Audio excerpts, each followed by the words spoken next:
6, we be in the mix with that rare candy paint job on the whip. I need food for the kids, money for the rent. Fuck a lockdown, baby, I can't do that shit. And I don't never vote, cause I'm fucking broke. And either way, I know the police ain't gon' leave me alone. On a plane, by to visit Glen Rock. Need crypto, told me I should bring the Glock with me. So I packed up my piece and I'm sliding. Cause we might get caught up in a riot.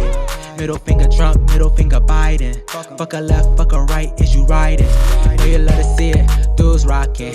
Ain't no politics, baby, we just talking. From the birds to the bricks, we be in the mix with that rare candy paint job on the whip. Who you with? So, longtime friend. I can't even count how many times he's been on this podcast. He's back. It's Jeremy Loffredo. We couldn't get you on for a while because there's just nothing in your life that was happening. We're just like boring. Yeah, it was just a boring life. But no, seriously.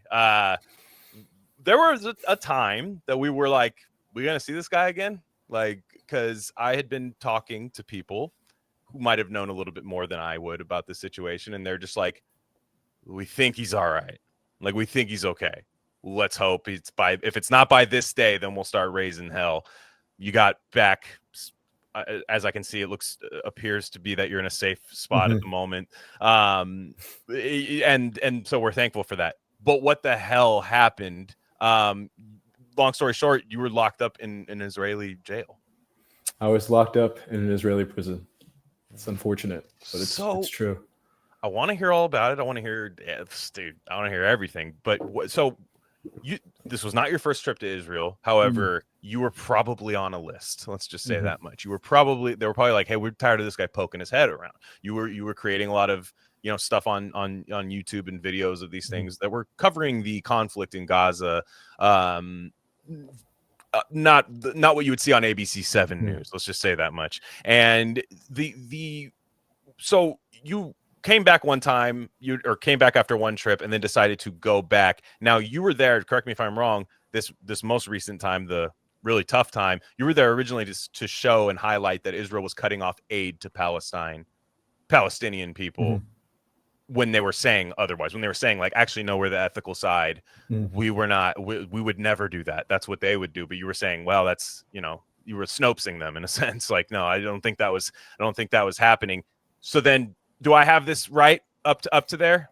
Here, let's just I'll go really, really specific. I was there the first time, like a couple of weeks after October 7th, and I covered, violence that was happening against Israelis who were against the war. They were being put in jail, et cetera, et cetera. And I was also covering, all the ethnic cleansing that was going on in the West Bank because the Palestinians in the West Bank weren't really afforded any of the rights that they had before the war, because now all Palestinians were considered, kind of combatants. Yeah. So that's what I did the first time. And then the second time is when I sort of, I embedded myself, kind of covertly embedded myself with those, with those Israelis who were blocking the humanitarian aid at the border crossing and working with the military to do so. So I was kind of secretly with them, and I was showing how the military was working with the civilians to get the aid blocked. When you would turn on the television, they would say, it's just a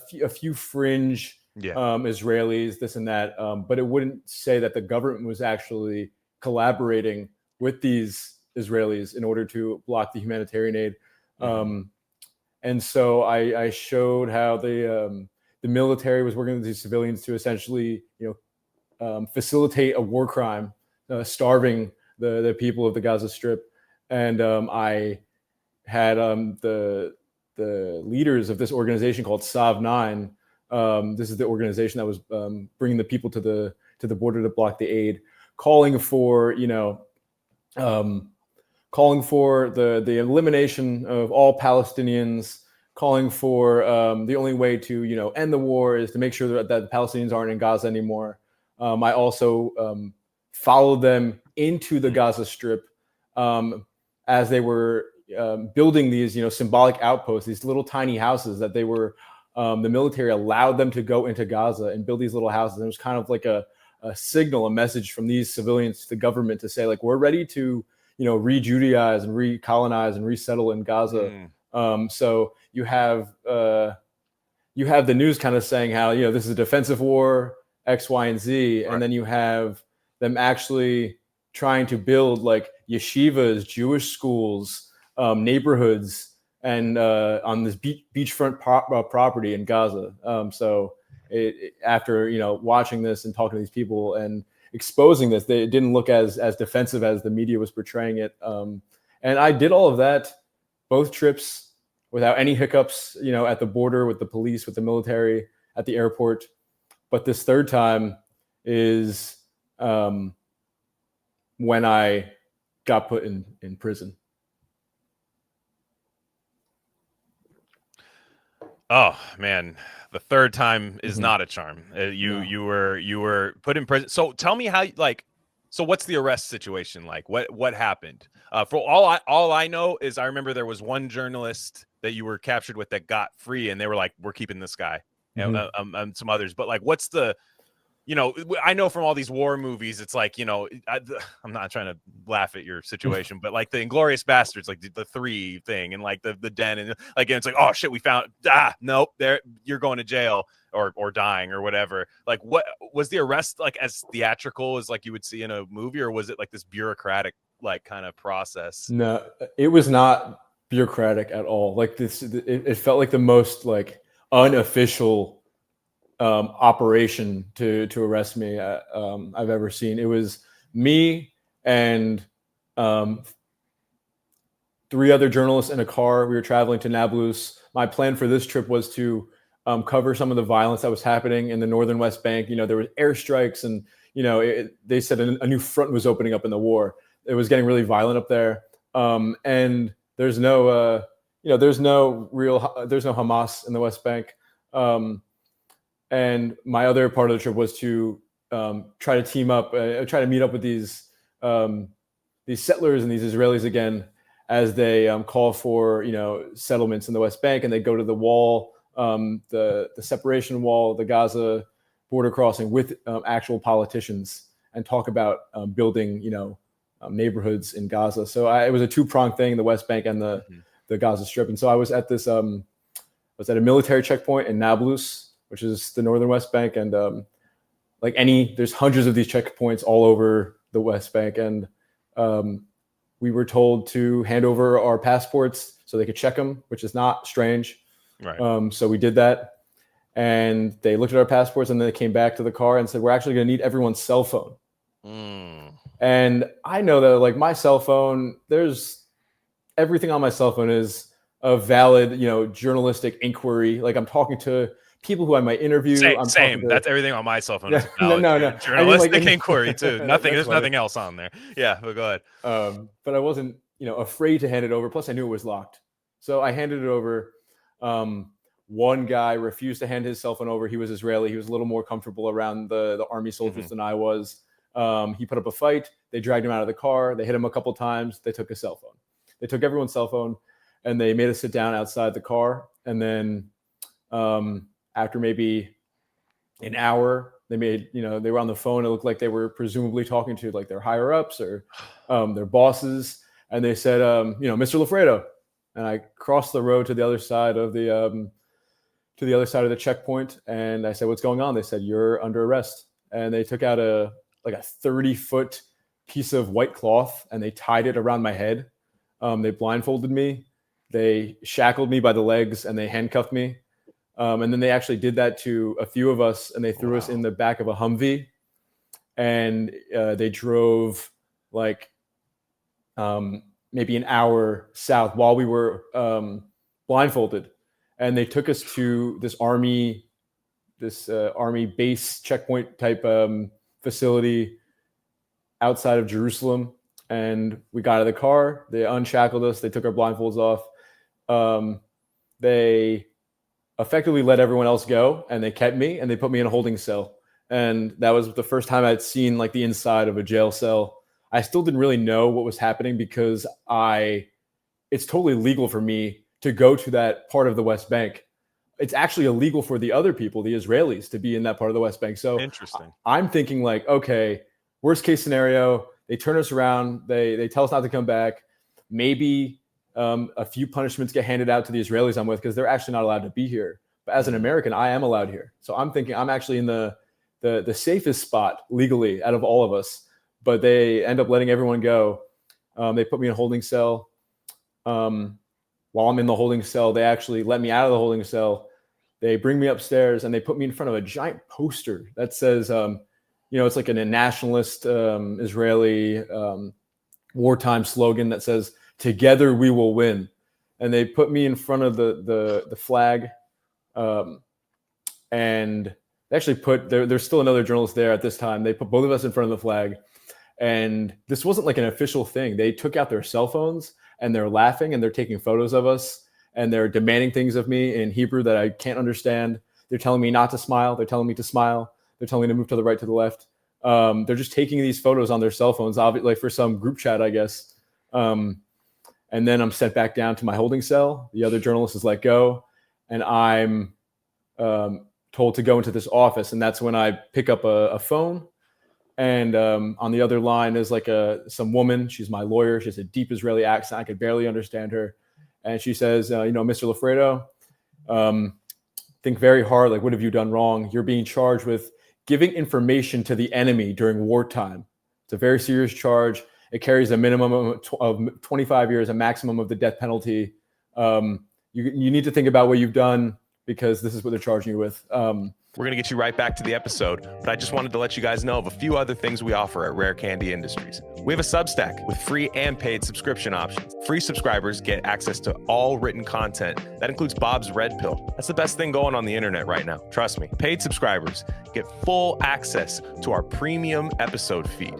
And that's just every episode we don't necessarily want to share with the general public, if you know what I'm saying. Again, that's rarecandy.substack.com. We also have merch. That link's a little long for me to say right now, but go to the description, go to our merch store, and find a shirt that's right for you. We have Rare Candy shirts, Dr. Bronner soap label shirts, Rishi mushroom shirts, all types of stuff there. Check it out. There's got to be something for you. And lastly, check us out on social media. On Instagram, we're Rare Candy Pod, but on Twitter, we're at Rare Candy Pod 1. All right, enough of that. Let's get you back into the episode.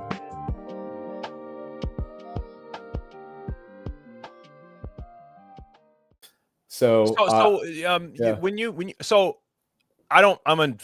unfamiliar, and I'm sure a lot of our listeners are, with like what would happen to just a regular old criminal in Israel. Let's say I'm an Israeli citizen, I steal something, and or even like get even something worse, like there's I beat the shit out of somebody, or steal their car or something. Like, what is the arrest process like there normally? Do they have Miranda rights? Do they have something similar to that? Did you know what you could compare your situation to? I guess is what I was wondering.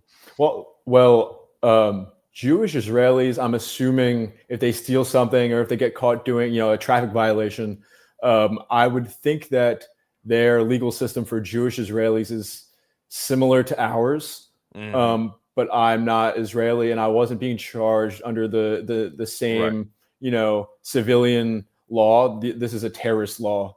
This is a national security law. Yeah. So when I was, on the phone with my lawyer, I spoke to her for maybe 25 to 45 seconds. And then the police officer actually hung up the phone for me.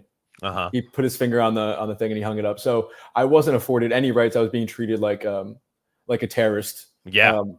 But I do think, granted, I do think like if I was a Jewish Israeli and I just broke a common law, so it would have went very similar to how it would go here. Oh, how it would go into America. Yeah, because that's what I'm wondering, because we were taught that that's kind of like they're a little bit more of a civilized country for being in like the Middle East and stuff. And that's kind of where we're at. But now, I think the difference is, I think the difference is that in America, no matter who you are, you kind of get treated with the same laws. And that's why America is so great. But in Israel, you get treated with a certain set of laws if you're Jewish and another set of laws if you're Christian or Muslim. And that's crazy. And like your last name it's an easy tell. Like they're looking, they're like, no. And you are like, you do have some like Jewish bloodline, dude, don't you? I'm sorry. Yeah, I'm sorry if I'm spilling beans here, but yeah. I was baptized. I had a confirmation, all of that. But my mother was Jewish. So according to them, like ethnically, if your mom's Jewish, you're Jewish. But according to me, I'm not Jewish, but if they want to call me Jewish while I'm being charged as a terrorist, I'll let them. Hey, I was gonna say, because I'm like, you get to a point because obviously it's really scary. Do you like? Are you thinking that in your head? You're like, I could like say that at least, maybe. Oh, like, I went straight to that. I said my mom's Jewish. I'm Jewish. Wow. My lawyer, like literally the prosecutors and the judges' shoulders, you could visibly see their shoulders relax when my lawyer, Leah Samuel, told the court that my mother was Jewish. Like it makes such a difference in Israel. Just everybody just stops for a second. What? Mm-hmm. Yeah, but you know, to them though, like Max Blumenthal's Jewish. Mm-hmm. You know, like there's a lot of people. Like it's also kind of like, so what? Like it's even more of an affront, almost, right? Like at that point where they're like, well, then what the hell are you doing? You know? That's definitely part of the. I think to them it's more of if you're Jewish and if you're doing something that hurts, the state of Israel right now, like hopefully one day you'll see the light and you'll add to the Jewish people in Israel. You'll move here, you'll have kids. Like I think they kind of hold out if they know you're Jewish. Interesting. Now, in terms of how long the process is to me, like, did it feel dragged out or did it feel like everything happened all at once? Because I when I think of these situations, I almost think the drawn out aspect of it would make me go more insane and panic more. Just this sitting and waiting and you're hearing a language you don't understand and all of this. Like, did you think you were gonna die? First, the fact it felt like I was in. So I was in the holding cell. I was at this base in the West Bank, and then after I spoke to my lawyer, these like plainclothes police officers drove me to. It's called the Russian compound. It's in Jerusalem. Mm-hmm. It's like a notoriously bad prison. It's known for torturing Palestinian prisoners to the point where they make false confessions. Right. And I was brought there and I was put in my own cell. Everyone else is Palestinian, but I had my own cell, solitary confinement, concrete. There's a bed on my slab of concrete, which is like, it's so thin that it could be used as a bed, like a mattress or a blanket. And so I'm in there and I spend the first night and I end up spending 3.5 days in solitary confinement, and it truly felt like I was there for weeks. It feels like weeks. It doesn't feel short at all. It felt much longer than that. You can't help but think all these different things. You hear, 25 years to life, to the death penalty. I wasn't really thinking that they would kill me or that I would even be in prison for life. I was thinking like trying to reason with myself, thinking like, okay, I'm 28 years old. If I get out in 5 years, if they let me out in 5 years, I'll still be pretty young. So like I'm thinking that kind of way. That sucks. Yeah, it's the worst. That sucks. Yeah. No, I because I'm thinking the same thing. Because my mind would pan. I'd be like, they're gonna execute. They're gonna like keep me here for a long time. They're gonna ask me a million things. And meanwhile here, it was weird to see you like you've amassed like a decent following in terms of since we first started talking to you through your through the exploits in the Canadian trucker rally, all these things that you had been doing, and after a while, like sometimes I'll go to your like profile on X and be like, oh wow, like I can't believe Jeremy has like this many followers now. It's so crazy. Like, but I was seeing your name put out by like random journalists that like I didn't know about. Obviously like Glenn Greenwald, none of that shocks me when it's like Glenn Greenwald, but it would be like normie ABC7 style like journalists that would be on there, and I would look at the replies and I'd get really mad because I'd be like, there were people that just were like, he's a traitor, so what? Like and then I started thinking, how weird this whole thing is. If I told this story to people that I know and love without my relation to knowing you or anything, but just like normies on the street who are told, what's happening, liberal, conservative, it doesn't really matter. They'd be like, well, you're a traitor, and I'm like, dude, they were trying to say, they were trying to say you had like missile codes or something. Like I kept seeing that in the comments. They're like, well, you had missile codes. I'm like, dude, I don't know. I just like, I don't know. Not to say you couldn't handle something like that. Missile codes. Like what I did was I wasn't even planning to do that. Like I told you what I was planning to do. It was to cover these, these Uh-huh. extremists who are trying to build towns in Gaza and violence in the West Bank. But the day I got there, Iran launched 200 ballistic missiles to Israel. And so that was kind of the story. So I spoke to Max Blumenthal and I was like, what should we do about this? He was like, make a little video. I was like, what kind of video? He was like, I guess an interesting thing would be to try to find where the missiles fell. I don't know. So I had a day where I did that, and I ended up reporting where the missiles had fallen. Okay. And they were trying to say that me saying where the missiles had fallen, even though it was reported by Israeli media, American media, mainstream media in both countries, Right. And way before me and in more detail. But the fact that I showed where the missiles had fallen, the enemy could then watch my video to recalibrate their missile strikes and be more accurate next time. So they said I was giving information to the enemy during wartime. So the crime came from that video. And they don't have to elaborate on that. That's to the average person me, I have more questions than that. But like I was saying, this average person who I don't even think means wrong is just saying like, well, I mean, he was going to get people killed. Yeah. If that were to happen. And that was the weirdest part of seeing it all, and look, our audience was like, please, like get this guy home and stuff. And I was talking to Max and stuff and saying like anything we can do, like I don't know what we can do, but like anything we can do, let's make sure he gets home and stuff. But it was so weird to see, like, it's like when somebody goes viral from like a niche community and like all the people who would never understand like the person's humor or anything, like get access to this joke, and they're like, this person's evil, this is like terrible, look at what's being promoted on here. And I was like, kind of the way you were treated tenfold, and I was like, wow. And it just, for me, it's like we're so far removed from it. I've never left the country really. Like I only know like where I live kind of, and maybe a few other places. And it really just contextualizes how real and scary all that stuff is over there, when it's just like somebody who I'm like, dude, I don't think Jeremy's over there like doing Born Identity stuff, dude. Like he's pretty open about who he is. Like he goes on there, he shows his face, says his name, puts a video out, and this information that they're saying, giving information to the enemy during wartime, it's like, it wasn't classified. If just publishing a news report is giving information to the enemy during wartime, every journalist is giving information to the enemy so long as the enemy is watching the news. Yeah, they're like, no, we told you, the enemy, not us. It's very much like the whole thing sounded like a look, bud, like, you know what you're doing, stop. Like the whole time, like it felt like a psychological. I was hoping every few hours or any time that I got information about what was happening to me, which wasn't very often, I was thinking like, okay, they're putting me. They just arrested me. They're gonna just arrest me and let me go. They're just telling me that they don't like what I'm doing and that I should stop. They're just trying to send me a message. They're trying to make an example out of me.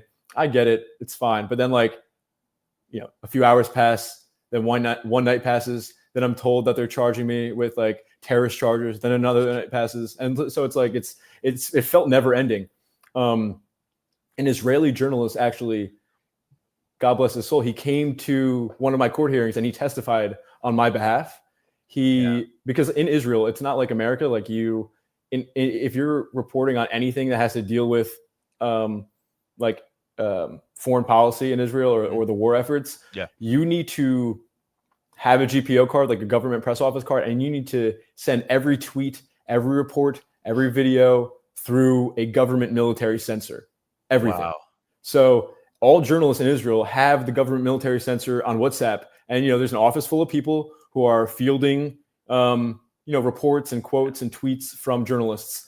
And this journalist had all the information that was in my report in one of his own, articles that he written. I see. And he showed the judge his conversation with the military censor, and he was essentially saying the military censor allowed me to say all these things. Why can't Mr. Loffredo? I don't understand. And the prosecution for the prosecutors for the intelligence services said, well, Mr. Loffredo, he works for a publication that doesn't like Israel. And so the judge was like, oh, you shouldn't have said that, because now I kind of need to record what you just said, and I think we're gonna let him go because of that. And so I ended up, yeah, that's crazy, because insane. otherwise they could kind of just we're gonna hold you till we get sick of you, and that they could have just done that. The whole thing felt very, very, like you said, wartime, state of emergency. Normally we do this, but you have to realize October 7th, all of this stuff, we cannot give you your due process. And the U.S. government was doing nothing. Like, the U.S. government did absolutely nothing. They came to one of my court hearings. My lawyer told me that this person was from the embassy. I said, oh my God, thank you for coming.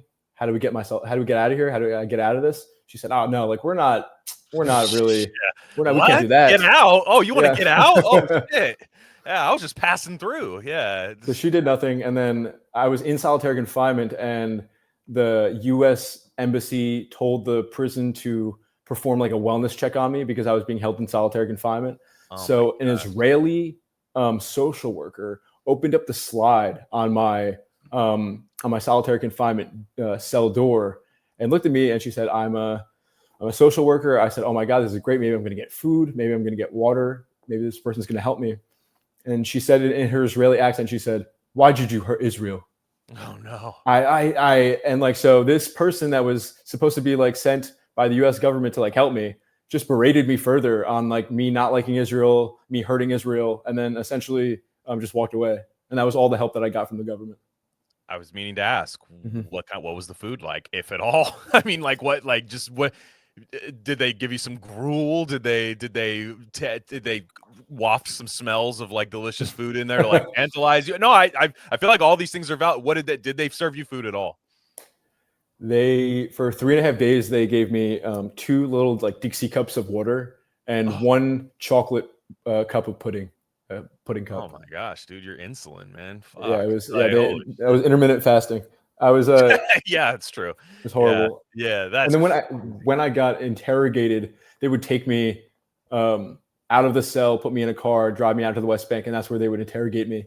And when I was there, they would give me a couple of cups of water and even a cup of coffee once. So I was being interrogated, and then it was the middle of the night, and I was really scared. The way that they would torture someone in the cell next to me and then tell me it's my turn for interrogation. They never hit me or touch me, but they would just do that on purpose so I could hear the screams and then maybe admit to doing something wrong. But when I was interrogated was the only time that I was really offered any water or coffee or anything like that. And I gotta say, what is your willpower at that point? Right. When I'm, because again, it's not like you're harboring some deep secret or anything. But you hear about all these things. You've read some of this stuff, all these people that are being captured by the CIA or become compromised after a while. And you think that they sign up and volunteer. A lot of times it's no, a lot of times they have it tortured out of them over long periods of time. Right. You have all of these and then, if you were to watch it happen, you'd almost feel sorry for the informant at that point, and you're but how close were you to just being okay, I'm done. I whatever, what do you want me to do? I will never do this shit again. I will never, ever come over here. I won't speak. I will delete my social media. What, at what point do you start bargaining? Well, they first off, I knew that when I was being interrogated, I knew that I was right. I didn't do anything wrong. What I reported was reported by other Israeli media, American media, in more detail than me and before me. I had all of these things on my side. But I did say they're you need to go through the military censor before you say anything. And yeah, I did say I didn't know. Of course I knew, but I said I didn't know. And next time I will definitely go through the military censor. I'm trying to be as reasonable as possible. You didn't get the email I sent? Oh, I must have sent to the wrong address. That's right. Yeah, no, it's crazy. And I know you like to laugh and have fun. That's why I'm always thinking in my head, this dude probably is once he was home, you didn't stop, you didn't disappear when you got home, and you're back. Tell me about the process getting back first, okay, you find out okay, I get to go back home. What's that like? So I was told that when I got let out of jail, I was told that I'm getting let out of jail but with the condition that I don't get my phone back, I don't get my computer back, I don't get my passport back for 10 days. And this 10 days gives the military time to, perform a digital strip search of sorts on all my devices. And also, if they ask me to come back to the West Bank and be interrogated, I need to, provide my own transportation. I need to show up at my own interrogations throughout the 10 days.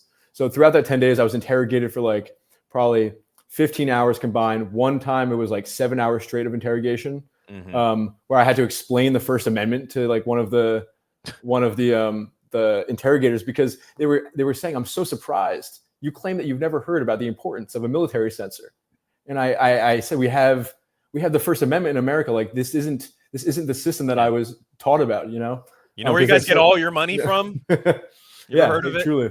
Yeah, it's crazy. Like, and that's the thing. Like, so you get back home. I was told I have to do all these things, and then on the last day, the day I'm supposed to learn if I'm getting rearrested or if I'm allowed to leave.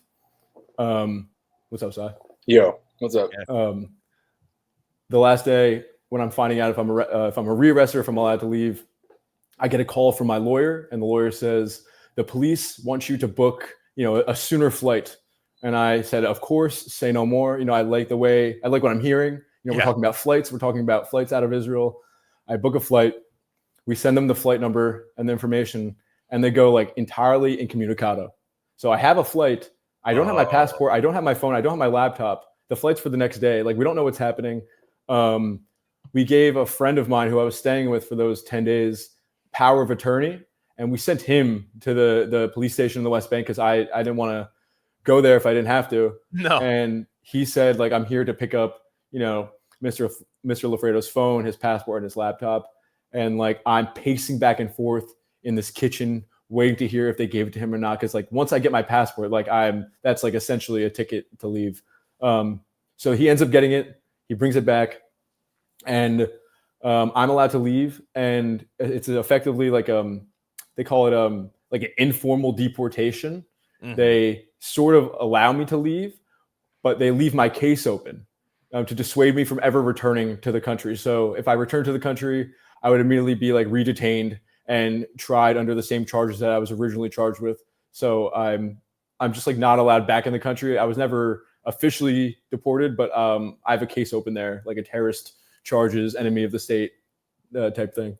You caught a case, dude. You caught a case. Yeah, I mean, dude, it is. I mean, like, I'll put it this way: we've had a couple of people that have hit me up throughout. We've known each other for a few years now, but like, just have been like, hey, like, there's something. That guy's like everywhere, like that guy's, is he like a Fed? Is he like, we have some like weird follow. Is he a Fed? I'm sure you've heard it too. Like, just kind of like, is he controlled up? Like that's a whole like snake eating its tail thing, like in these kind of like parapolitical communities. And I was just thinking like to me, I was kind of like, well, explain this, like the dude got locked up, and I doubt that seems like quite a charade to put on to prove that you'd be like really about this. I had a country 6,000 miles away arrest me, put me in solitary confinement, let me out, but keep me in the country for 10 days and then send me back to America, like just to like maintain my like non-Fed status.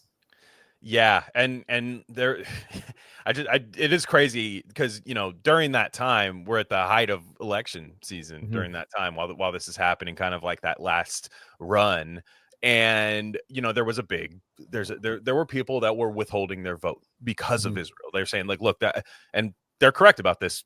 Neither side's going to do anything about it. Like it's not going to happen. There were some people that go, yeah, but if we got Kamala in there. Perhaps we could left, they always do the like push them left and, do all these things that never seem to exactly work. But people saw more of an avenue for, a ceasefire, I guess I would say, under Kamala Harris. But she was vice president while you were locked up. I mean, she's still vice president right now, but like she was vice president while you were locked up. I have a hard time believing that they couldn't even like score some point. If the plan was for Democrats to do a ceasefire at some point, that would have been an easy way to get the ball rolling, wouldn't it have been? But like, we freed this 28-year-old journalist. Yeah, truly. I mean, the only person to say anything was, to his credit, Robert F. Kennedy Jr. That was crazy. He's going to be part of this the Trump administration. I know. I got a text from somebody showing that, and I was just there are like parody accounts, and I was just like, oh, is this like Robert F. Kennedy? And, I mean, you guys have a connection in the past. It's not out of the question. RFK's not exactly pro-Palestine either. No, that's why it was so kind of important, because we were able to show kind of the court, like, this isn't AOC or Ilhan Omar, like someone who's like criticizing Israel all the time. This is not only this is a Kennedy. Hangs out with and this is a Kennedy. This is someone who would consider themselves, like a strong Zionist, saying, listen, I support Israel, but let Mr. Loffredo go. So it was like a really great thing to show the Israeli courts. Yeah. It's like, I support Israel, however this guy's based on vaccines. Yeah. So this is my guy. So I need him for future purposes. And yeah, it's like RFK, like that is one thing he has never been well, we talked about it last time, but like right now he's made it abundantly clear his allegiance there is with Israel. So it's just like, that was funny when I saw that. I was like, there was nobody else. There was nothing. So to me, it's like there were a lot of people going, well, I'm withholding my vote because of this. And I'm kind of like, well, there is like other things I care about though. And on the flip side, there's no reason for me to ever support a Democrat again. They don't even do that. Like they don't even do the ceasefire, the like stop and just cutting off aid over there. Like it's just not going to happen. Like Biden right now, you see what Biden's doing right now. He's trying to tighten vaccine manufacturer, I should say strength. I should say like keeping them strong before, if we're lucky enough to have Kennedy get in there and on that front. They're doing all of these things, trying to codify certain things, and at no point it could stop if they cared. They could just go, hey, before Trump gets in there, we could go in there and just go ceasefire, it's done, and Trump would have to manually start it up himself. You would think, right? Or is it that simple? I mean, it's it's not even a question. Like, it's just obvious that they wanted this war to go on. They didn't say anything about me, but like, that's just me. Like, there's hundreds of thousands of people who have died, and we're paying for all of it. So like they could have stopped it. And I think like if everyone who either didn't vote or voted third party, like voted for Kamala Harris because of this one issue, like maybe the Democratic Party would have had a better chance. But like they dug their own grave. And also, it's not only Palestine. Like when I'm thinking about it, it's like, and also if they really wanted to win, maybe throw the health people a bone. Maybe talk about the seed oils. Maybe talk about vaccines. Maybe talk about like doctors and regenerative farming. Just like throw them a bone. But like that's they the big clearly one don't want to win. Yeah, that's where it's like where they, like Glenn says, they just punted that away to where they're icky even talking about it. Even normal people, even people like your fucking neighbors and shit, they're like, oh, they think you're weird if you bring up seed oil. Like if you bring up seed oils, they immediately download a script of like all of your other beliefs, which like for the most part probably be correct. They would just hate me for it. Like I'm not even saying that the conclusions they would jump to would be wrong. I just mean like you got like nobody. We talk about that's like definitely on purpose. I think the Democrats rather lose than have people who care about vaccine mandates and seed oils not be pigeonholed into like the enemy. It's obvious that like this Democrats won't say anything because they want people who are concerned about health to be kind of painted as MAGA. Yeah, well, because you feel right now like they feel like they've I maybe again this is giving them too much credit, but they feel like right now you see this like push for like Ozempic or something. It's like instead of like finding out why everyone's obese all of a sudden in a country, not all of a sudden, but like in the last 20 years or so, like truly just like comic obesity happening. They're like, it's cool, dude. We got 50 different kinds of Ozempic. Like we have like, and Bernie Sanders has been relegated to arguing that it should be free. That's like what he does. That's what he does now. It's the same thing. Like Sanders is it's so predictable. Like, it's the same type of thing, like vaccine access, vaccine apartheid. Now Ozempic is too expensive. Like, come on, give me a break. It's and also Ozempic, it's so illustrative of our system because the one thing that they have to make people skinnier, even though they shouldn't be fat in the first place, is Ozempic, which is like banned in every other country for what it's being used for in America.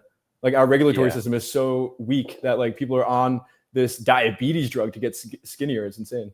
Ozempic is crazy. I know somebody who's on it, and they're trying their best. They're trying their best. However, this is somebody that has achieved weight loss the regular old route before. Like, so it's kind of weird That's for me. the thing. I'm like, you've done it before. Like, so it's not like this thing that like I get it when it's like a misinformed person. I hate that term, but like a misinformed person who's just been struggling with this their whole life and is like, well, this will hopefully do it. I'm watching the person on this, and their food just tastes awful to them, and they have to like listen to podcasts to find out about like how to get protein, while everything that gives you protein tastes horrible to them. I'm like, okay, shouldn't you tweak the drug a little bit and make like a lean turkey patty taste good or something, or like a, you know, like wouldn't you want to like start, because they keep their argument is that it gets you down to a healthy weight to where exercise doesn't hurt, and you can eat, you know, it gets you on the right path. I'm like, no, they hate food right now. They're gonna love it the minute they stop. They're going to go right back into it. And I'm like, that is just such a microcosm for what this is. And like, that to me is like, okay. So Democrats, like, I can't see any redeeming value in what they do, because it's like, they bought that stuff hook, line, and sinker. They want to expand access. They're maximalists on this. The only time you ever hear about any sort of healthcare thing from them is when they want to force a drug on somebody, and they use like the kind of, oh, but think about all the people that'll die if they don't have access to this and all that. And then meanwhile, they're leaving you rotting in a jail, rotting in a jail, unless, like you said, it was like another journalist like coming in to like help you or something. It's just, these people keep holding out for this party to change, and like you said, they do like losing a little bit. There are a lot of people who got into, you know, politics because Trump got elected in 2016. Now, if they had beat Trump twice, I bet you most of them check out, right? Yeah, they love losing, because if they don't lose, if they win, then they can't like dangle the danger of Trump over everyone. Like it's if they win, they actually have to start offering people things instead of just saying, be scared of Donald Trump. Yeah. Or the abortion thing, you know, that's what I was trying to tell people. Like, they don't want to fix abortion. No, if you care so much about it, if that's your main issue, which always, it's weird. I knew some people that were, you know, like they didn't even seem like abortion people, but then once it, and I actually know that they're not, but then once the season rolls around, it's like they get the flip script. Yeah, and the Ozempic thing was like it's always someone that has lost like 100 pounds before and gained it back. It's kind of sad. Which is rough. Like when that happens, like I get it. Is. Like that's ultra black pill mode at times, because you're just like, damn. But I love But go ahead. I love the fucking thing. I've seen all these like rationalist health Twitter guys that are like, because the concern is that you starve yourself and you don't get enough protein, and you let me plug it in, and so you atrophy like the muscles in your heart and stuff, which is super dangerous because you can't really grow that back as well, you know? And then the rationalists will be like, actually, if you just eat a little extra protein and then all you got to do is hit 5 hours of working out a week, and then you can resistance train. I'm like, no one's fucking doing that on Ozempic, dude. It's that protein tastes like, and the protein tastes like nails now to them. Thank you. Yeah, that's wonderful. I'm glad. So it's like, if your perfect guy could maybe lose 10% less heart muscle doing it your way, it's like no one's doing that. It's crazy. And I just like, you know, you see all these people, like, you'll see, well, what these people that drifted over, you know, to the right, and they drifted over and stuff. It's like, dude, they were punted over there, like straight up. Like there is just, I would be like, no joke, the biggest idiot if I was still a Democrat.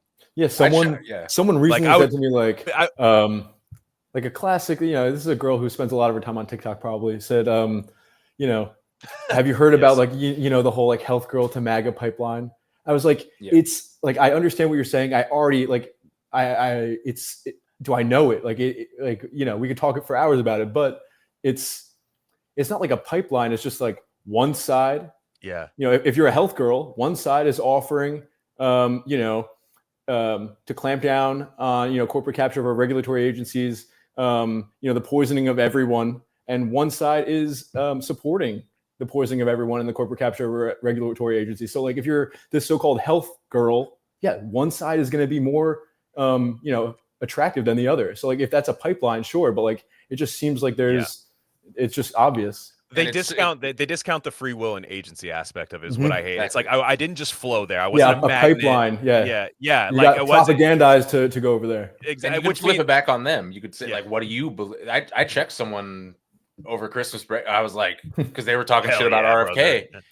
Dude, I swear to God, I'm over it, dude. Because I'm like, RFK in particular, you know, I'm just like, because I've been following him. I've been on his like in his little circle, his email list since I was like probably in my teens, you know, and you work for him, Jeremy, and you know, Glenn, you're down too. So it's just like people are like RFK is crazy. I'm like, he's not, dude. He's fucking not. He's like, first of all, he's like his craziest take is better than anything Fauci's done. Yes. And you made a fucking Disney documentary about him. You know, it's like it's crazy. Exactly.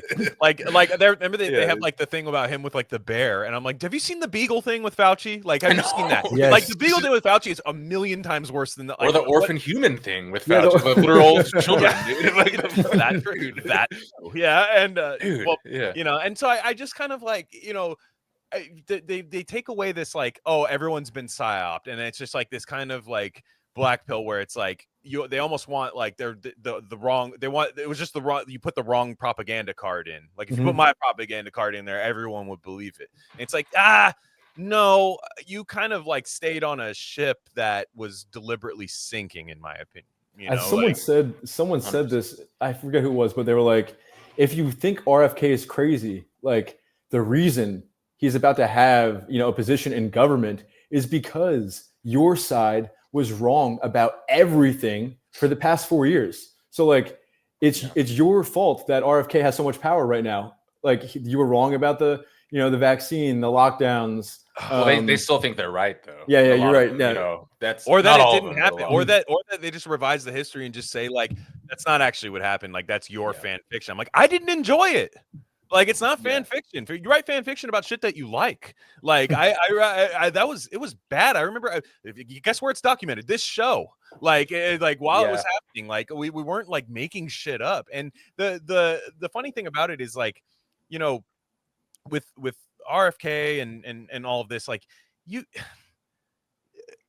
I'm tired of people like, I knew a lot of people secretly felt the way that we felt secretly. Right. And for many reasons, you keep that to yourself, whether it's your job, whether it's family or anything. I knew a lot of people secretly felt this way because, like, for one, like the world didn't get better under like their rule. Like they really didn't. They didn't throw a lot of people out of bones like on this. Like there were some people that, you know, got some, you know, fake jobs that are now going to be, you know, I don't think those fake jobs are going to be around forever. Let's just say that much. Like, and there's some people that were put in positions of power, some people that were, you know, getting over the meritocracy that we once maybe had or something. There were a few things to show progress on that front. But for a lot of times it was like, dude, you go to the store, eggs are expensive. Like, I'm sorry. Like the counter to eggs being expensive is not you're racist if you think eggs are expensive. Like that, like that's the counter to that is like, well, no, like, at the end of the day, people like, it was kind of like a white pill for me a little bit. Cause I was like, for a while, I thought, wow, do people actually enjoy like the world right now? Like, is this sucks? Like, am I just insane? And after a while, there were people that just went like, no, I'm sick of it. I'm sick of it. And like, you can go deep down the rabbit hole on Trump and do all these things. Look, there are a lot of things I don't expect to change under Trump. Where you were locked up is one of them. I just know it's not going to, but he never lied about it. He doesn't like try to appease people and throw out like, you know, but we're going to do this. He was upfront. He was like, yeah, I'm with Israel. What do you want me to do? You know, and it was just like, I'm with this. I'm with that. You can say that whether that's evil or not, but he just said it. And like, that's the guy, according to Democrats, lies all the time. Where Trump's lies are they're not like dangerous at all. And they're just kind of almost comical, where the Democrats will create these scaffolds of just, and it's weird. Sometimes it's almost like it's way more insidious because it's almost like half truths kind of structured upon each other until you create this crazy worldview that's not even true. And it's very scary. I mean, all of COVID could be considered that scaffolding. Yeah, exactly. For sure. No, that's insane. Yeah. That was the only thing that kind of prolonged their reign, I thought, like was COVID. Was just like, it was kind of dying a little bit before that. People were kind of like, come on, like, are you kidding me? Like, you know, Dear White People, the movie, you know, like just a lot of these people were kind of scoffing at that a little bit after like it had a year of like, you know, this is important and necessary. And like on the other side, like I saw the Luigi thing happens, right? With the CEO guy. I know we've talked about it a lot, but it was such kind of an IQ test to me. Like a little bit, because it was like, okay, yeah, I forgot what the CEO's name even was. I don't have an attachment to him or anything. And then a lot of people say if you defend that guy in any way, it's like, oh, you're pro private this, private all this. Yeah, whatever. Brian Thompson. Yeah. I do remember it. Sorry, fuck. But the guy. I was kind of thinking like, okay. Is that just like what you think happens? Like somebody just goes and kills like an insurance guy and then like we get health back? I'm like, if I told you like, wow, that's crazy, I support extremist shit like that, here's my other list of things I'd like to change in health, people would try to shoot me. Like, so I'm like, I want this, I want that. I don't want to think babies need to take Hep B vaccines. Like, I don't think any of this stuff happens. I'm like, half these people that I saw celebrating this, they're not with me on anything else. Like, they just want chaos, and I don't want chaos. The stuff I go for isn't really chaos. It's just like, it's stop burning papers at the Simpsonwood meeting stuff. Like, stop burning those things. Like, just be transparent. I don't know if you guys have said this before, but it like totally the whole healthcare Brian Thompson Luigi thing. It really showed that a lot of people think that like insurance is like the only thing that's wrong with our like healthcare system. Like it was such an easy take to say like, insurance companies are greedy. Okay, Bernie Sanders says that. Like that's not correct. That's not correct. Like a super insanely smart point. Like it's a baby brain. It's a baby brain. You're normally like you're asking for coverage on like, and of course you need surgery, you need these things. Like I understand like many things are actually required to, continue your life as a healthy person. But many times you're asking insurance to cover things that are going to make you sicker, going to kill you, make you more unhealthy, make millions of people more unhealthy. So like just acting like insurance is the only thing is so safe. Yeah. It's like if someone's like, well, if someone comes up to you and says like, well, why, my aunt's, chemotherapy wasn't covered and it was like something, and I go like, that sucks. Like, I agree. Like that's bad. However, I hate chemotherapy. Yeah. People would take the insurance guy's side over my take. Like, so I'm like, it's this weird thing where I feel like I feel so isolated from the whole argument of like, nope, insurance is great. And, I don't think people being executed in the street is good. Like also either like, I think that's just bad optics. Like, I don't think like, I think that's just like, that's like punching a wall. It's like, yeah, your emotions definitely got a hold of you, but like you broke the wall and your hand. That sucks. Like, and this was a young guy. This was a young guy. If this is even the guy, let's be real. But like this Luigi guy, all of a sudden his Goodreads and all his list comes out, and it's exactly the guy that people are warning RFK and Trump, like the hybrid RFK and Trump. He's reading Atlas Shrugged, which is good. Sorry, I hate to tell people like the Fountainhead and Atlas Shrugged are good. So people that need to stop being so scared of those books.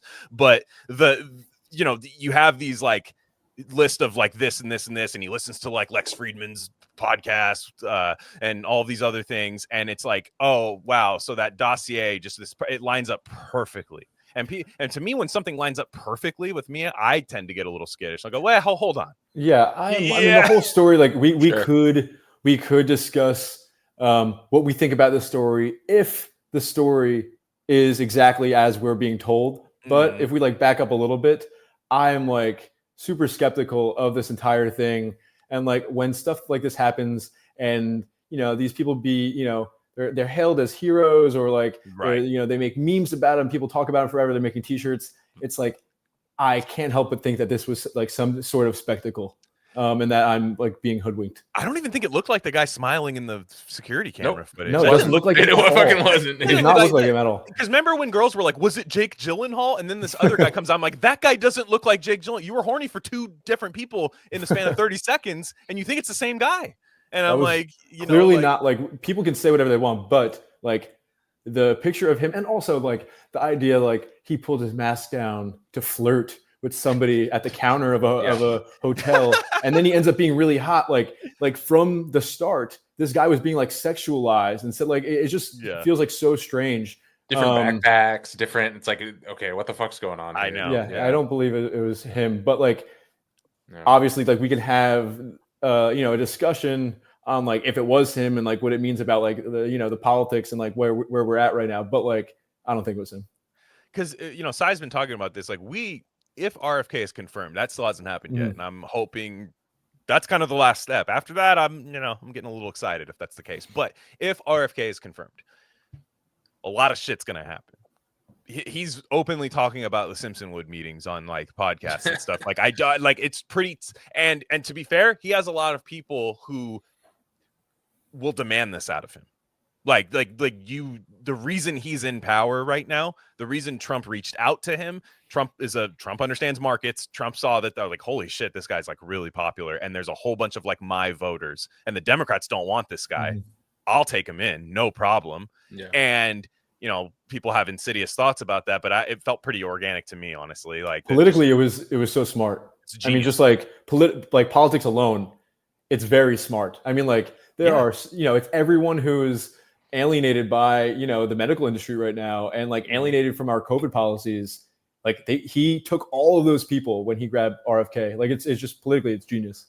You couldn't, I mean, it's you there for many years that just wasn't even an option. Like just like you had to like think like, oh well, hopefully like the website that I go to find my thing exists tomorrow. That was like your hope for this thing. Like truly, like hopefully I'm able to do this. Like and to me, if he gets in there, like there's everyone's gonna be like, you need to dismantle this, dismantle that. I'm like, no. To be honest, the best thing you can do is just say what's real. Like, don't sensationalize anything. Just go, this is the thing. In COVID, in mRNA trials, they used vitamin C as placebo. Like, just all of these like these little things that make people go, huh? Just red pill just red pill, empty the whole bottle out. Because if you try and fix shit, you're gonna get the pushback, and you're gonna get the fake measles outbreaks they engineer and shit like that. And those are coming too, though. But yeah, for sure. But if you're just like, hey, in 1982 they did this, and people are like, wait, what the fuck? And then you just keep doing that. You have like a different one every day, and then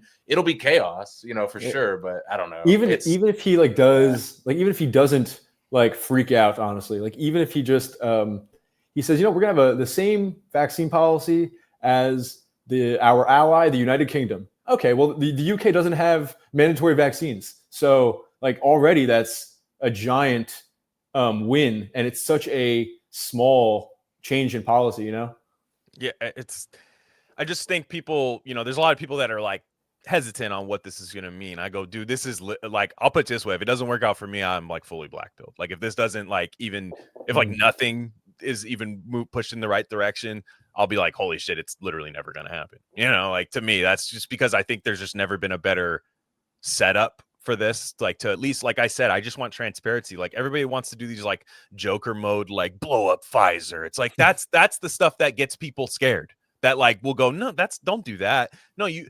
don't have to lie about any of this stuff.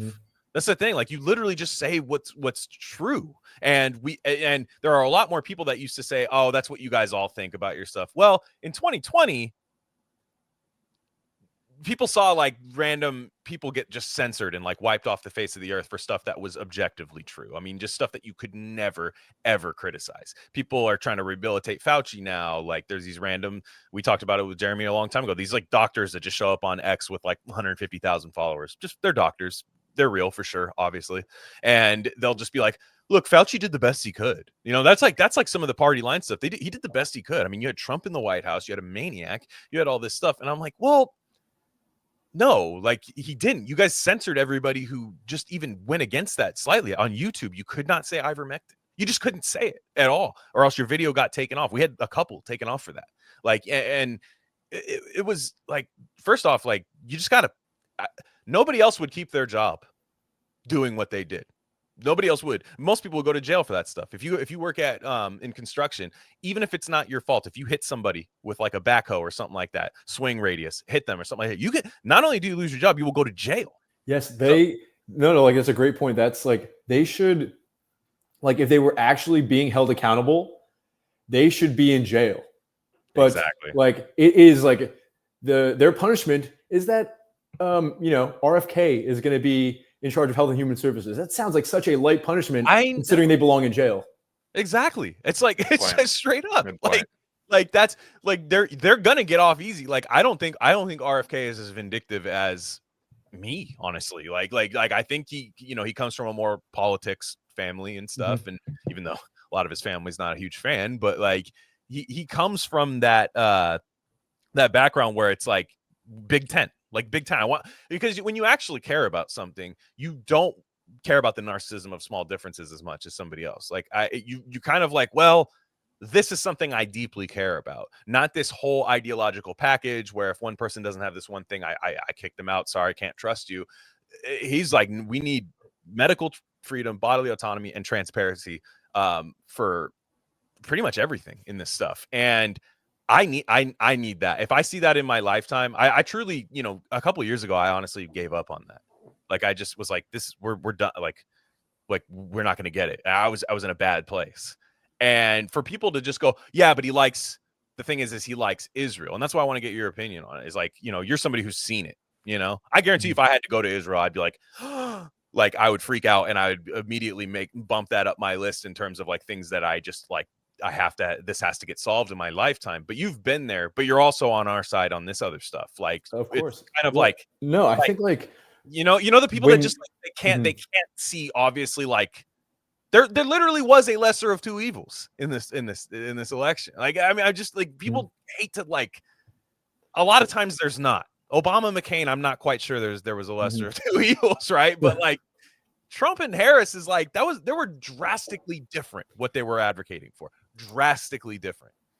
So like I can see, I mean, I will say I didn't vote and I've never voted for president. So like it's fine, but I know a lot of people who voted for Trump.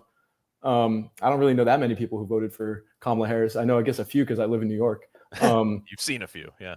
But I understand the lesser of two evil argument when people say they voted for Trump. Yeah, because I'm like, again, like they did, had they freed you from jail, you could at least see like, oh, that was at least a political move by them. But they wouldn't even do that. So it's like, what are you offering me? And I like what we're gonna catch so much shit for this. I like what Peter Thiel said about it, where I was listening to it because I just listened to one of his interviews. I forget who with. It was all about the Trump thing. Maybe, I don't know. But he was basically like, look, when you're on the side of if you're saying, hey, we're gonna vote for Trump, and then you get him in there and everyone's celebrating, there's like this phasing that happens where now, because he won, he's going to be under the spotlight. Every move's going to be, and no one's going to get exactly what they want, and no one's going to get,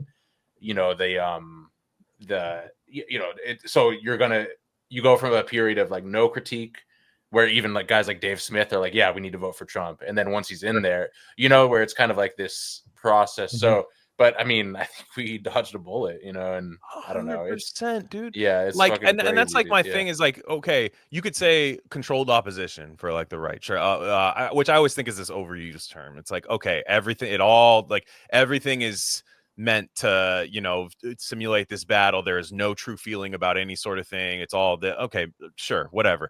But you would listen to like Tim Walz talk. He would literally talk about how the First Amendment was like an obstacle in the way of like getting shit done, whereas other people, whether you believe it or not, I've never been an Elon guy, still not an Elon guy, but like at least that dude recognized that people like free speech, like even to like, that's where we're at right now. It's one side's like, isn't free speech racist and mean and like all this stuff, and we need to roll out this like anti-racism software and have the Stanford Misinformation Observatory, which went under, thank God. But like all of these things, this dude had like a COVID snitch line and stuff. It's like, if I just do my tally marks and all the things I like versus the things I don't like, there's a clear winner. So it's like at the end of the day, I don't have this lofty utopia that I expect out of the Trump administration. Like I don't expect my life to change that drastically. I just, to me, it was a decelerationist.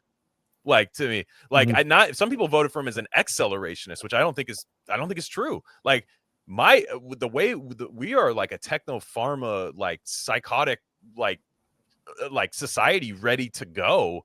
If we get, Tim Walz and all these people in there, like they would not oppose that in any single way whatsoever. I'm sorry, like that's my single issue if I'm gonna vote on anything.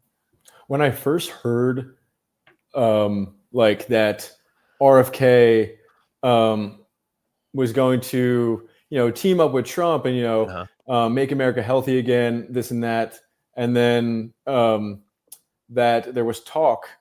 That's how it was. Only like at first it was just talk that Trump was going to pick RFK for Health and Human Services. I was so blackpilled. I was like, he's sheepdogging all of the anti-vaxxers and all the healthy people to Trump. He's not going to even give Trump a position. He's just doing this. It was all an op. Like, I can't believe I fell for this. Right.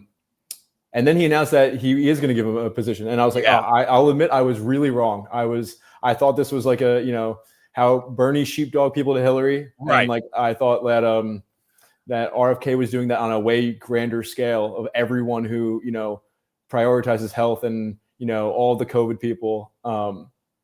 But I mean, I guess we'll see if he gets confirmed. I don't know exactly how that works. I don't either, but I didn't like the idea that still had to happen. Yeah. That was my thing.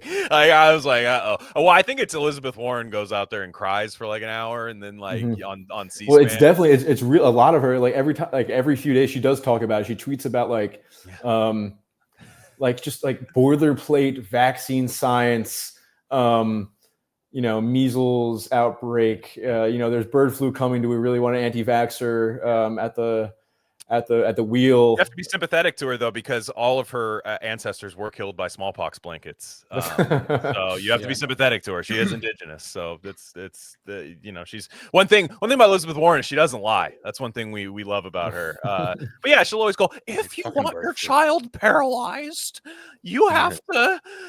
I guess you'll be an RFK fan, but if you want liberty and justice and forced vaccines. It's like the Palestine people that like were, they were calling for my release and they've been sharing all my stuff and I know, really supporting me. All these Palestine people, you're in a tough spot. They like will tweet as a joke and say like, well, good, we're gonna have we're gonna have polio again. It's like, it's not funny, and it gets like 5,000 likes. But like these are like a good portion of the Columbia encampment protesters, masked up. They like half of them, they say it's for like surveillance, but like obviously like many of them think that they're about to get COVID. And I'm like, part of me is like, okay, sure, I can see the surveillance, but also, I'm with you like on that, because I saw something one time.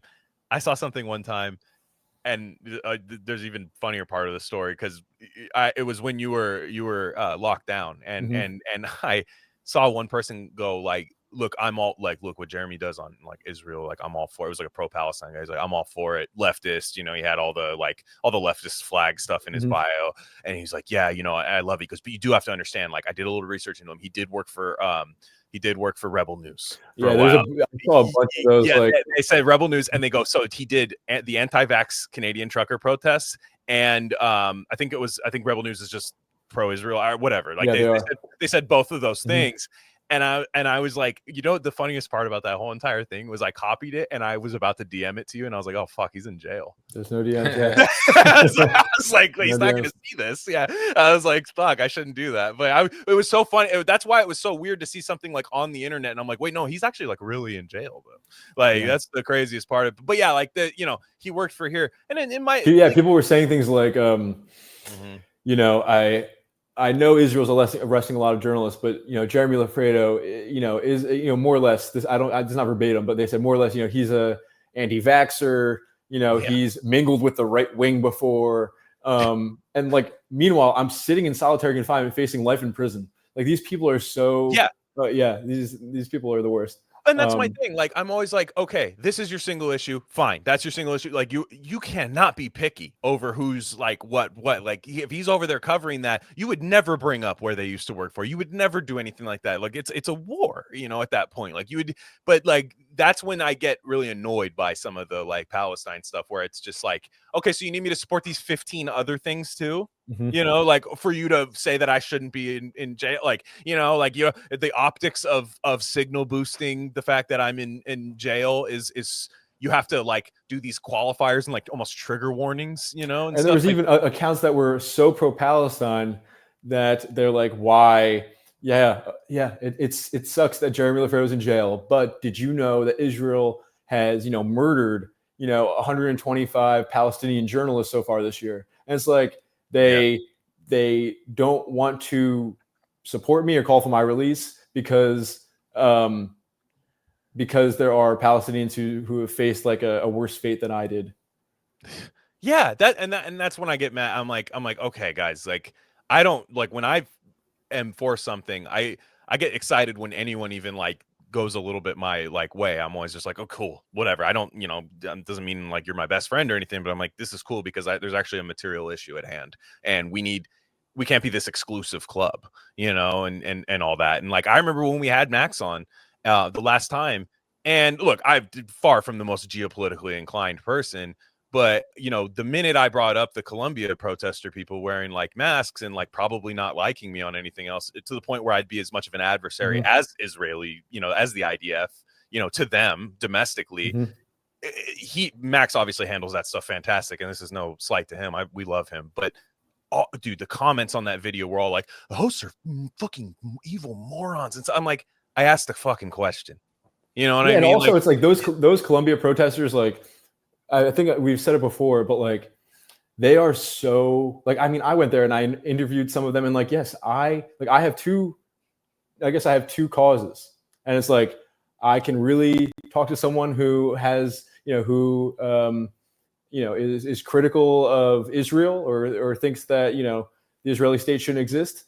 And I can also really talk to someone who's like, on my side when it comes to like health or vaccines. Those are my two issues.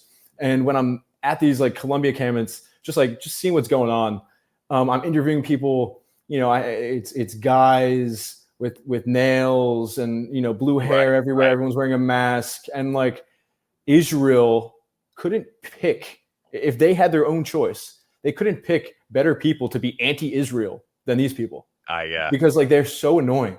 So it's almost like they don't even help the cause, because they make the whole Palestinian resistance movement seem like a college trans leftist issue, when it's really just like, there are people who have no rights, and so if we believe in free societies, they should have rights.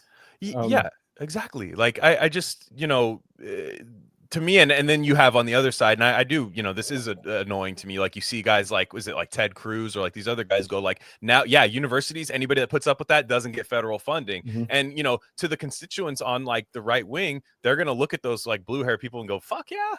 You know what I'm saying? Like, and just do. But I will say, at the same time, like, even if you have blue hair, you should have your constitutional rights to easier to package the message, I guess is what I mean. The worst people to package the message, 100%. Yeah, I think it's bullshit. I mean, like, it sucks. It's just like, you see that, and you're just like, this whole thing, and nobody ever holds the mirror to themselves and go, is there anything I could be doing? It's like, it's these people that support platitude after platitude after platitude after platitude. I'm not saying Israel Palestine is a platitude. I just mean like, I do know some people that literally support it for optics, like even Palestine, like, because there's like, I'm sorry, like, to be a leftist, you have to like be outspoken. Like, it is the rule, you know what I mean? Like, to do that, in my opinion. And there are people that just go platitude after platitude after platitude, and after a while, it's like, when do you, if you're like 21 years old, I get it. That's just, you're in that phase, like, it just happens.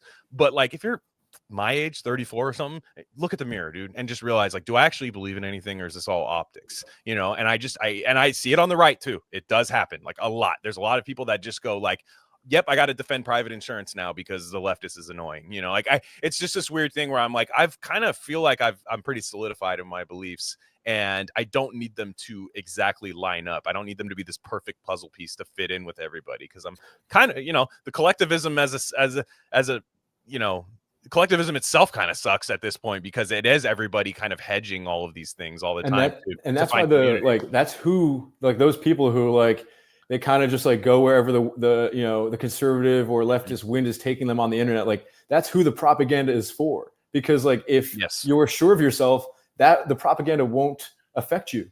So, like, that shows you how many people are really still not sure of their beliefs, because there's so much propaganda directed towards those people, like billions of dollars of it, which is crazy to know, like, to think that most people are still really unsure of what they think of most important issues. Yeah, and like I said, if I went to a Columbia Pro, not to keep hammering on these people, it's been a while, but like let's say I go there and I just they don't even exist anymore. No, it's true. But like if I went to these people, right, the people you see on TV, and I just said, like, yeah, man, this shit sucks. Like, isn't it terrible? Like, the stuff that's happening over there. And I was like, and also, dude, doesn't it suck that, like, Israel, like, that's where, like, a lot of the puberty blockers come from and stuff. And they'd just be like, well, all right, so here's the thing. Like, we need to make those here. Like, and like, they start, like, they're hoarding them, actually, like, and it's just like, yeah, that you do come to, like, a kind of a standoff a little bit, even if you're trying to lend a little bit of a helping hand. It's like, it is such a rabid hive mind thing that it kind of repels people like me away from it. And again, if you want to call me the enemy, that's fine.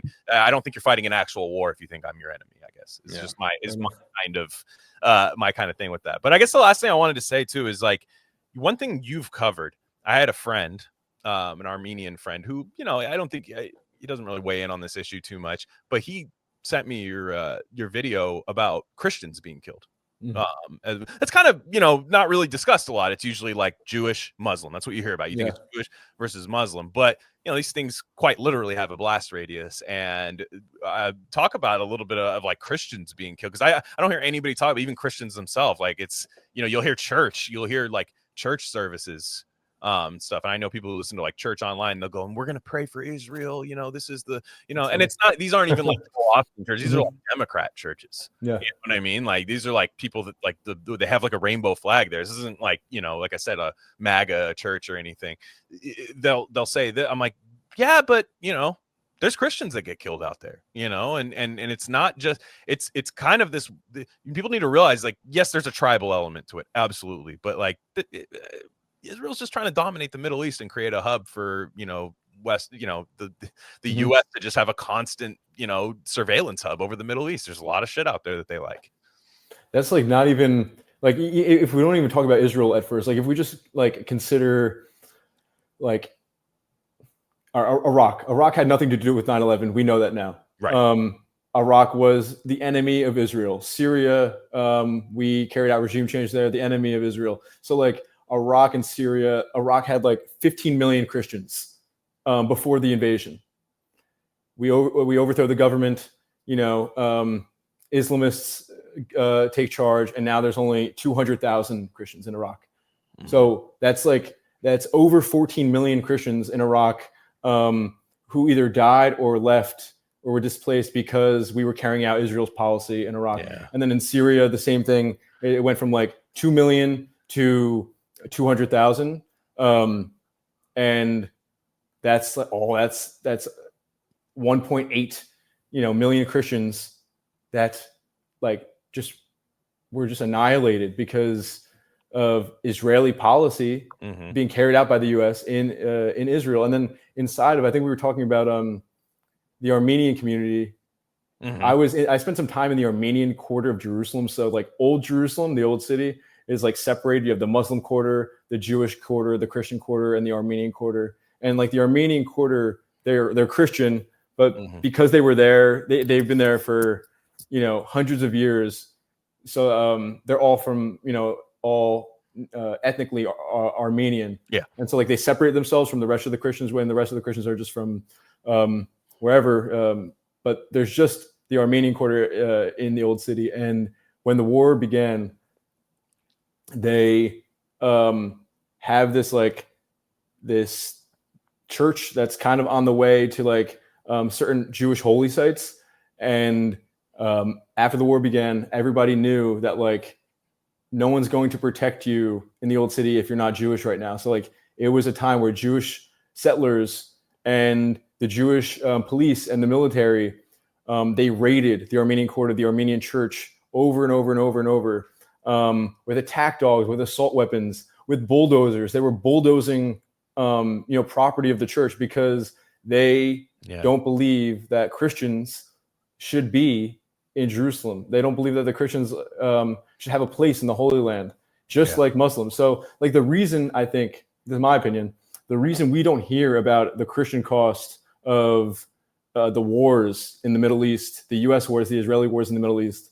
I mean, even in Gaza, like, the oldest known the oldest known Christian church in the entire Levant, like in the entire Middle East, was destroyed in an airstrike the day after October 7th.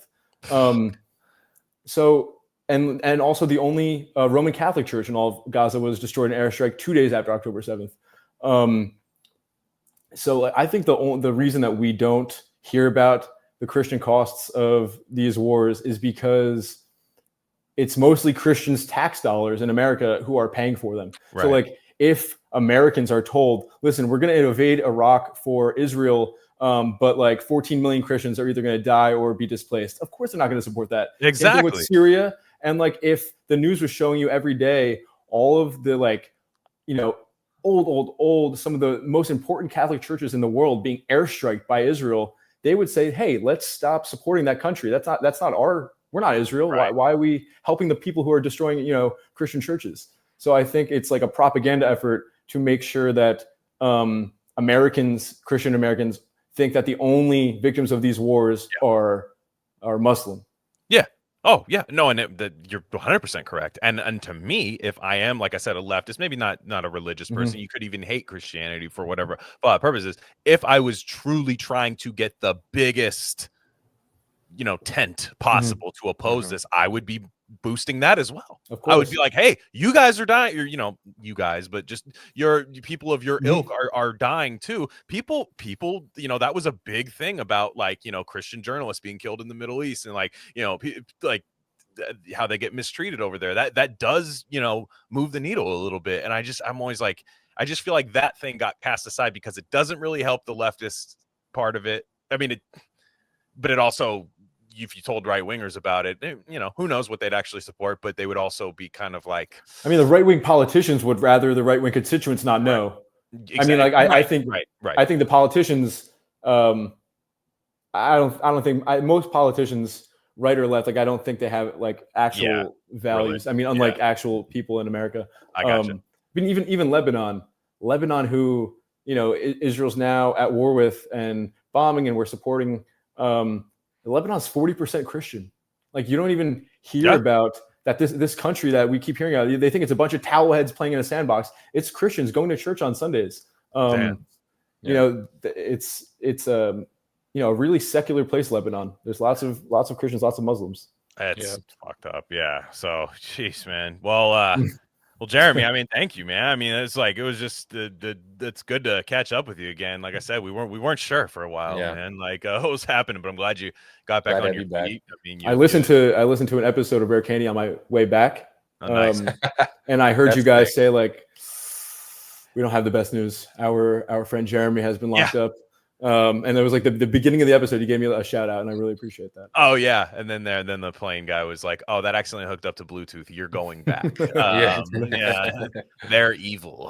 No, but that's awesome. Yeah, no, for sure. Oh, as always. And what's next? I mean, like, you got to be careful. What's next?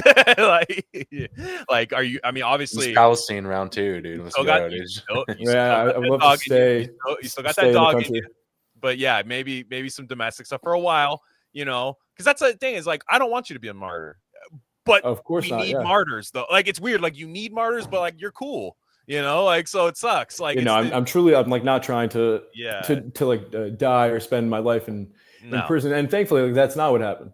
I think, like, they just, like, it was, in the end, I heard, they charged some guy who posted, like, was trying to humanize the people in Gaza on Facebook, an Israeli Jewish guy. They put him in solitary confinement for a week. They were going to try to charge him with incitement, but, like, they let him out. Like, I think they're in right now, they're, like, kind of just really scaring anybody who like raises their voice or Yeah. does critical, opposition, and then letting them go because like they know they can't actually put a journalist to death. Yeah. They just can't. How cool is it that you have like a sick mugshot though? It is that The part. mugshot is great. That was an awesome mugshot. Like I was like, man, when you posted that on the way out, that was sick. Very mixtape. If you wanted to drop a mixtape, that would be the cover. Yeah. It was that part. I was like, yeah, hell yeah, dude. But well, yeah. So I don't even. I mean, people can find you on X. Is that the best way to find you right now? On You can find me on X at Loffredo Jeremy. Okay. I'm making a Substack just to do Nice. some writing because I haven't been writing in a Right while. on. Just do my Hell yeah. videos. So I'm going to make a Substack X, and I have a few documentary reports for the Gray Zone coming out in the following weeks. Cool. Yeah. Yeah. Sweet. So yeah. On that note, guys, everybody have a safe week. We'll catch you guys next time. See you guys later. Right on. Yeah. Later.